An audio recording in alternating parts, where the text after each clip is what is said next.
중심 발칙한 뉴스 정일이만 아나운서입니다. 문재인 대통령이 평화의 전도사를 자처하며 한참 유럽 순방 중인 가운데 세계의 주목을 받고 있는 문 대통령의 행보에 불편한 심기를 드러내고 있는 사람들이 있습니다. 바른미래당 이현주 의원이 나라 경제가 엉망이고 국회에서는 국감이 한창인데 대통령이 굳이 거길 지금 가셨어야 하냐라고 질문을 하셨습니다. 아니 지금 거길 굳이 가셔야죠. 아니 북미 정상회담 열리기 전에 세계적 관심과 호응을 끌어내는 역할을 우리 대통령이 아니면 누가 언제 해야 되나요? 지금 이 마당에 뭐가 중요한지 이 사안의 경중을 분별하기 어려우신 건가요? 이렇게 상황 파악이 안 되셔서요. 오늘 발칙한 뉴스는 이 이야기로 먼저 시작해봅니다.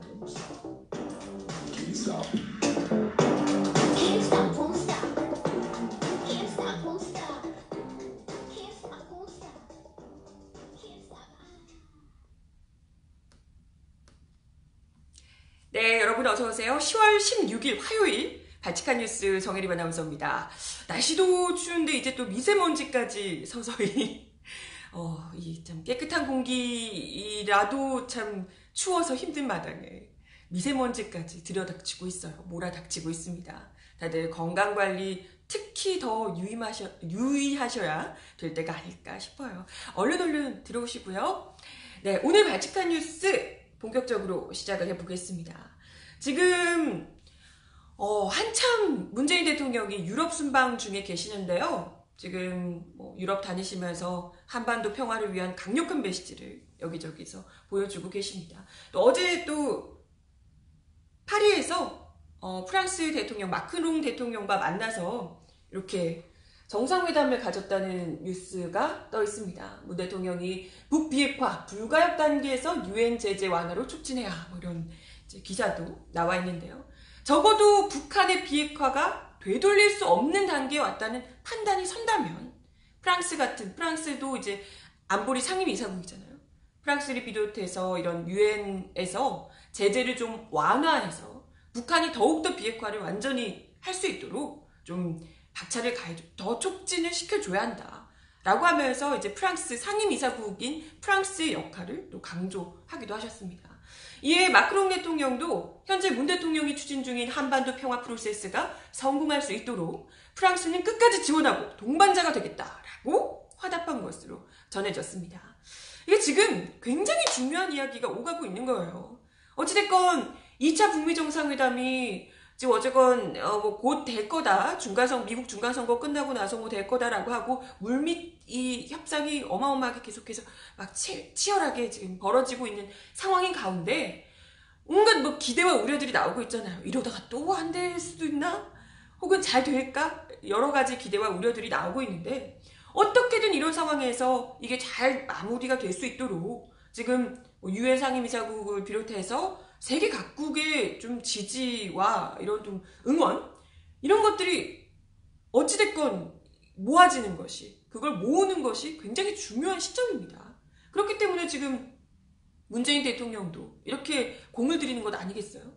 하마터면 지금 불발될 뻔했던 2차 북미 정상회담 1차 때도 그랬는데 2차 때도 북미 정상회담 거의 완전 그냥 무로 돌아갈 뻔 했던 것을 남북 정상회담을 통해서 거의 진짜 가까스로 다시 이렇게 팽 돌아섰던 거지. 손을 다시 이렇게 이어놓은 거잖아요. 가교 역할을 해준 겁니다. 간신히 그렇게 연결을 해놓은 우리 정부, 지금 또 문재인 대통령 입장에서는 특히나 이런 기회를 지금 놓칠 수가 없는 겁니다. 이 너무나도 중요한 순간이라는 거죠. 행여라도 또 이 변덕 심한 분들이 또 변덕 부려서 또 이렇게 막 판을 어그러뜨리지 않도록 어떻게든 북미 양국을 좀 잘 달래는 것도 중요하겠지만 이 두 나라만 그냥 믿고 그냥 이렇게 넋놓고 지켜보는 것이 아니고 보다 더 안정적인 국제적인 이런 분위기를 만들기 위해서 지금 좀 국제사회적 분위기, 기반, 지지 이런 것들이 이제 이끌어내기 위해서 너무나도 지금 유럽 순방 그때 미국에서 유엔 또 회의 참석해서 회의를 하시기도 했고 회의가 아니라 이제 연설을 하시기도 했고 이번에 또 이 유럽 순방을 하시면서 지금 어떻게든 이 국제적인 이 기반, 지지를 이제 만들어내기 위해서 노력을 하시는 거죠. 이런 역할을 하는데 어찌됐건 지금 문재인 대통령이 계속해서 사실 그 누구도 대신할 수 없는 역할을 지금 해주고 계시는 거고요. 그러면서 어찌됐건 우리 국내에서만 얘기하는 게 아니라 세계적으로도 이런 부분에서 특히 한반도 평화 프로세스에서 문재인 대통령이 제대로 능력 있는 협상가로서의 모습을 보여주고 있다. 이런 좀 평가를 받고 있는 상황이죠. 그렇기 때문에 더 이제 뭐 두 팔 걷어붙이고 뛰어들지 않을 수가 없는 상황이고요. 이런 상황에서 대체 무슨 생각, 응원을 해줘도 모자랄 뻔해. 이게 대체 무슨 생각인지. 바로 이분, 이현주 바른미래당 의원께서 자신의 페이스북을 통해 경제가 엉망이고 지금 국회는 국감 중인데 응? 왜 대통령이 유럽 순방을 가시냐고 응? 이런 뭐 말같지도 많은 말을 하셔가지고 많은 분들의 분노를 자아내고 있습니다. 글쎄, 어쨌든 구체적으로 이렇게 보면요, 제가 가져봤어요. 글씨가 좀 작아서 잘 안 보이시겠지만 이렇게 이제 페이스북에 올리셨는데요. 내용을 제가 좀 읽어드릴게요. 첫 번째 문장에서 이렇게 얘기를 하셨어요. 나라 경제가 엉망이고 국회에서는 국감이 한창인데 이럴 때일수록 대통령이 국내에서 경제 상황을 챙기거나 국감에서 나오는 내용을 잘 듣고 국정을 점검하면 더 좋을 텐데 굳이 지금 거길 가셨어야 했는지 참 아쉽다. 이럴 거면 아예 대통령으로 앞으로는 대통령은 외치만 맡아서 전념하시고 내치는 손을 떼는 쪽으로 권력 구조를 개헌하는 게 나을 것 같다. 이렇게 얘기를 하셨다고 합니다. 아니 글쎄 나라 경제가 엉망인 건 이명박 정부 때부터 이미 이렇지 않았나요? 그때부터 외치 같은 건 외교 같은 건 안 했어야 되나 봐요. 외교 같은 거 안 하고 나라 경제만 했어야 되나 봐. 아니 뭐 지금 문재인 대통령이 유럽에 놀러 갔어요? 자기 빼고 놀러 갔다고 설마 질투하시는 거 아니 정작 그렇게 나라 경제 엉망일 때 무려 외국에서 자원 외교 사기치고 다니시고 뭐 혹은 아무것도 안 하시면서 한복 패션쇼 하시고 뭐 이런 분들도 계셨는데 참 지금 이렇게 중요한 일을 하느라 정말 시간 쪼개가며 몸이 10개라도 모자랄 정도로 뛰어다니고 계신 참 현직 대통령에게 이걸 말이라고? 차라리 놀란 얘기인가? 왜 일을 하고 다니나 이런 거예요? 노는 대통령, 사기치거나 놀거나 이런 대통령이 너무 익숙해서 지금 약간 낯선 건가?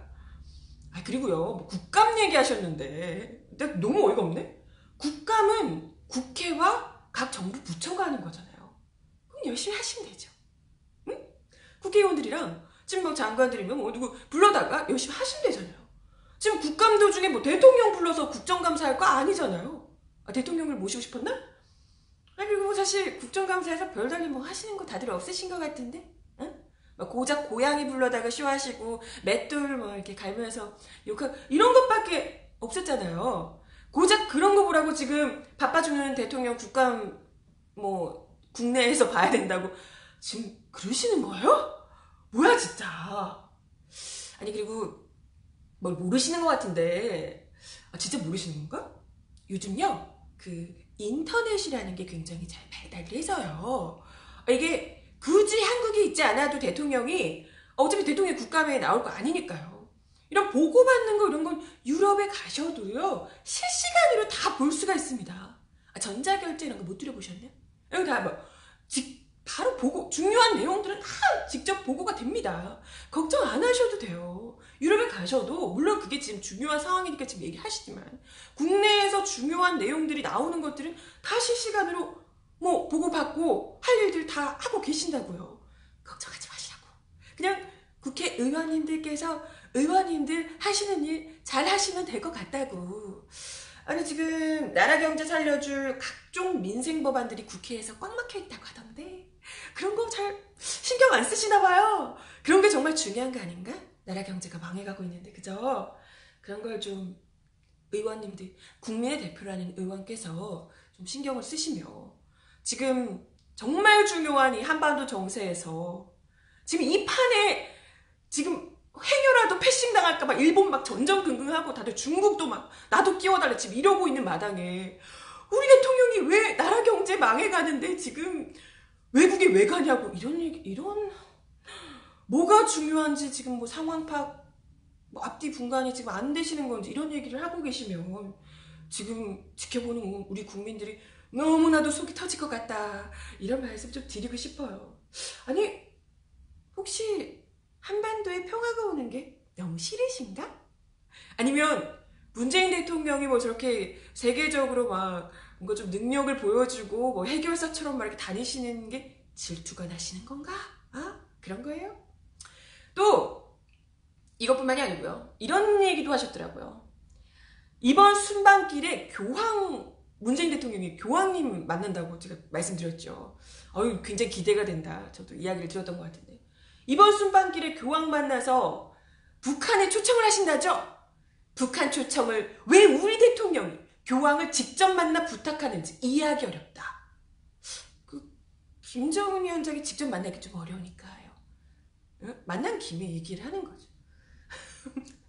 근데 뭐 그러면서 북한이라는 반인권 국가, 반서방 국가라는 특성을 감안한다면 그러한 공개 요청이 교황에게도 내부적으로 매우 당혹스러운 일이 될 수도 있을 텐데요. 이렇게 얘기를 하셨다고. 아니 뭐 당황스럽긴요. 교황께서 누차 한반도 평화를 위해 애쓰고 있는 우리 정부에게 적극적으로 좀 응원하고 지지를 보내는 이런 발언들을 여러 번 해오셨고요. 아니 왜지? 교황께서 진짜 적극적으로 지지해 주실까봐 겁나시나? 근데 진짜 겁나나봐요. 문 대통령을 향한 훈수에 이어서 교황에 대한 훈수까지도, 교황님에게까지 훈수를 하셨다고 해요. 혹시라도 교황께서 방북을 하신다면 단순한 쇼로 김정은 정권에 악용되지 않고 실제로 교황으로서 북한의 실질적 변화를 이끌어내야 합니다. 그래야 평화를 사랑하고 북한의 인권과 종교 탄압을 걱정하는 수많은 카톨릭 신자들에게 할 말 있지 않겠습니까? 라고 교황께 훈계까지. 어머, 그렇게 대단하신 분이었어요? 이원주 의원께서 교황께 훈계까지 하면서 그래야 되지 않겠습니까? 라고 하셨다 그래요.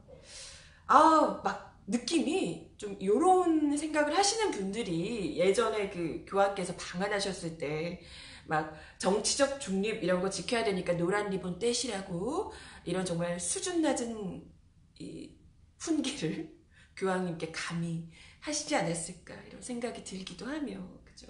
근데 더 웃긴 게 뭔지 아세요?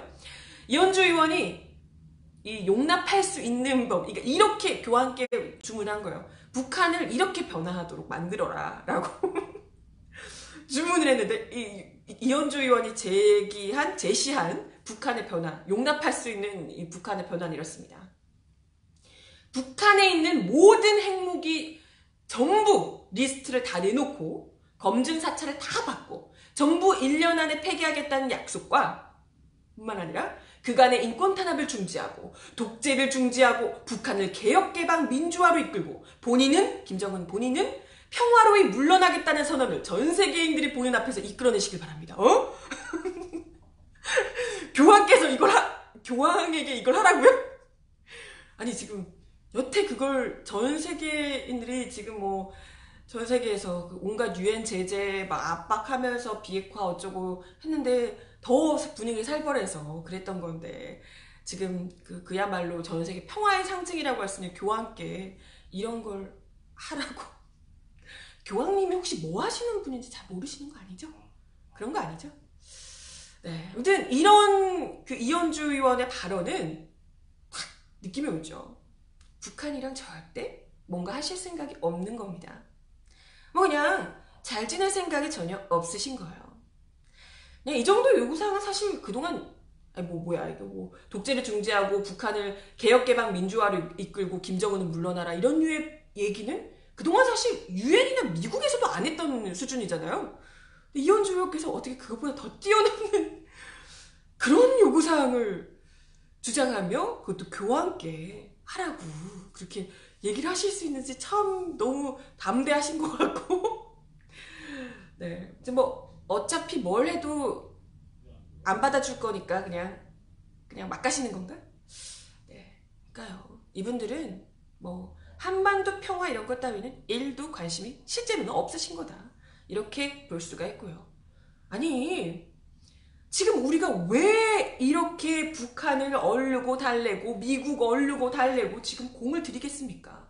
북한이 너무나도 훌륭한 국가라서 너무 존경하고 막 너무 사랑스러운 국가라서 그러는 걸까요? 아니요. 전쟁 나서 우리 국민들 죽을까 봐요. 행여라도 전면전이 아니더라도 국지전이라도 조금이라도 무슨 도발이 일어나서 전쟁이 오기 때문에 우리 힘들까 봐서요. 그래서 지금 서로 전쟁하지 말자라고 약속을 하고 평화롭게 살자라고 지금 약속을 하려고 이 고생을 하는 겁니다. 응? 근데 뭔지 모르세요? 근데 거기다가 야, 걔 나쁜 애니까 절대 같이 놀지 마. 이러고 있으면 진짜 무슨 초딩이냐? 응? 왜요? 나쁜 애니까 확 그냥 전쟁에서 다 죽여버려요? 어? 그게 바라는 거예요? 그리고 사실 말이나 바른 말이라고 이 왜 우리가 지금 뭐 북한이 독재 국가라서 뭐 절대 안 된다 이렇게 얘기하시는데 아니 우리가 독재 국가들이랑 외교 절대 안 하나요? 사실상 돈 잘 버는 북한이나 마찬가지다. 돈 잘 버는 북한이다 이렇게 표현되는 싱가포르도 우리 굉장히 잘 지내잖아요. 여행도 잘 가고 굉장히 잘 지내잖아요. 그죠? 왜 거기다가 독재 국가니까 우리 절대 같이 못한다 이런 얘기 해보시죠. 왜? 아니 그리고 사실 멀리 갈 것도 없습니다. 요즘 한참 공안정국으로 가고 있는 분위기 쌀벌하다는 중국? 아니면 푸틴의 나라인 러시아? 아니 이런 나라들이랑은 왜 외교를 합니까? 뭐하러 대화를 해요? 어? 왜 그 나라들이 아주 훌륭한 민주주의 국가라서? 아니죠. 그게 외교니까요. 아니 이 나라들이 엄청나게 좋은 국가라서가 아니라 아니 외교니까. 아니 우리가 자국을 바꾸기도 힘든데 그 나라들을 어떻게 바꿔요? 그잖아요? 그 나라의 정치가 뭐가 어떻고 비판할 수도 있겠죠. 하지만 어찌됐건 국가 이 정부 입장에서는 그 나라들이랑 무조건 싸우는 게 아니라 아니 싸울 때 싸울 수도 있겠지만 가장 중요하게 국익에 도움이 되는 것이 무엇인가 이것부터 따져야 하는 거잖아요. 그리고 사실 뭐 그렇게 대놓고 헌법 민주주의 유린했던 지난 정부들에서는 그닥 별말 없으셨던 것 같은데 뭐 굉장히 갑자기 민주주의 중요하게 생각하고 뭐 나라 경제 막 엄청 걱정하시고 이런 것 같은데 지난 정권 때는 왜 그렇게 열심히 안 하셨을까 싶기도 하고요. 실질적으로는 별 관심 없으시면서 그냥 이 정부를 욕하고 싶어서 나라 경제며 민주주의며 갖다 쓰시는 건 너무 좀 유치하지 않아요? 응? 네, 근데 뭐 이런 이현주 의원뿐만이 아니고요. 요분 나경원 의원 이 자유한국당 나경원 의원 역시도 유럽 순방 중인 문재인 대통령의 발언과 관련해서 비판을 했습니다. 문 대통령이 제프랑스 한인 동포 간담회에서 촛불 들어준 교민들에게 감사하다 뭐 이런 얘기를 하셨답니다. 그래서 그 이야기를 했다고 촛불 운운하며 보수 세력을 무조건 적폐로 내몰고 있는 문재인 정부의 모습 결국 촛불 세력만 대표하겠다는 갈라치기 대통령이 아닐 수 없다라고 이야기를 하셨다고 합니다. 어머 블랙리스트 화이트리스트 뭐 유족도 불순유족 순수유족 이렇게 모든 분야에서 갈라치기 하던 갈라치기 전문 그 정권이 바로 이전에 자유한국당의 출신이 박근혜 씨 아니었나요? 박근혜 정권 아니었나요? 그 정권의 여당이었던 자유한국당 나경원 의원 아니신가? 아니 그리고요. 무슨 촛불 세력만 대변해요. 절대 아니죠. 아니 근데 그게 문제가 아니라 촛불 세력도 촛불 세력이지만 촛불 세력? 촛불 세력이라는 게 좀 웃기지만 그걸 차치하고서라도 그것과 적폐 세력은 보수 시민들 뭐 이런 분들이 있을 수 있죠. 그렇지만 그런 분들과 적폐 세력은 분명히 갈라쳐야죠. 그건 뭐 당연하지 않아요? 국정을 농단하고 민주주의를 유린한 그야말로 범죄 세력들인데 이런 사람들은 당연히 갈라쳐야죠. 이런 사람들 국가에 큰 해악을 미친 이런 범죄자들을 우리가 같이 오냐오냐면서 할 수 없는 것 아니겠어요? 아니 이건 법적인 처벌이 받아야 될 분들인데 참 이렇게 자기들이 적폐 세력이면서 우리는 왜 안 끼워주느냐고 이러시는 거 보면 정말 난감하고요. 응? 적어도 국민들로부터 탄핵된 박근혜 정부의 하수인이자 그리고 부역자였던 자유한국당 집권 여당이었던 분들이잖아요.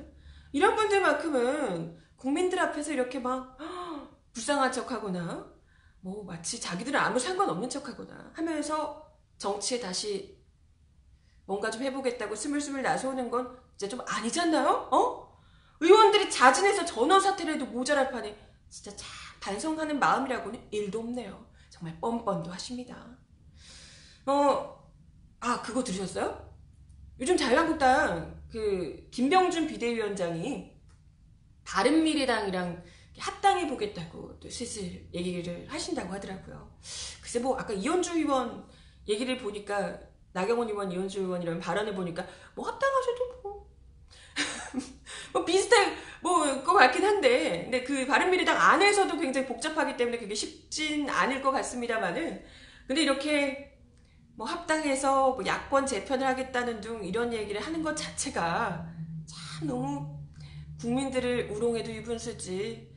이제 정말 이분들은 사실 참 그 적폐 정권의 그야말로 중심에서 단꿀을 빨던 분들이 지금 이러는 건 정말 말도 안 되지 않나.